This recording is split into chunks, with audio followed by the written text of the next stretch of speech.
Hi, in today's tutorial, I'm going to show you how to change your password on the Skype application. So first of all, of course, all you need to do, just go and open the Skype application if you already have it on your phone. Oh, sorry, on your PC.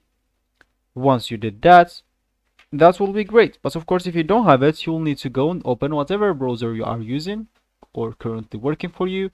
Just go and open it up, go to the URL section and type download Skype application.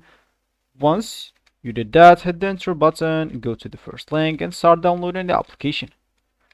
Of course, once it's downloaded, install it and open it up. Those steps will be pretty easy because you must have been already downloaded something or application on your PC before, so it will take the same steps. Once you did one of those two options, you'll find yourself here with the home screen or with the main screen.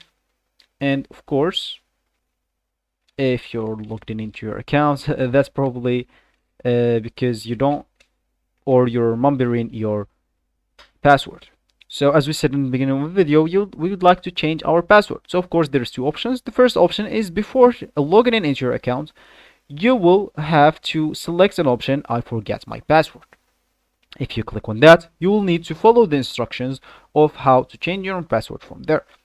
Or if you want to change your password while you're logged in into your account, you remember your password and everything, and you want just to change it. So of course, if you want to do that, go to the top right corner option, three dots, and click at the settings option.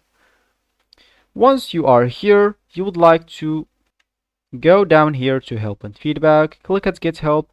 So we will just go to the browser. That's what we care about.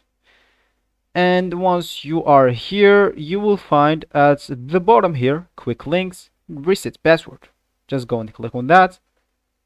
And as you can see, you will need to, they are telling you to recover your account. Like probably if you want to change your password, that's because you forgot the password. But for you, of course, just follow the instructions as I said, enter your email, click at the next button, go and get the code that they'll send you to your email or phone or Skype name, and of course hit the next button and it'll give you the option of changing your password. So that's all actually for this tutorial. I hope you like it. Thank you guys for watching and goodbye.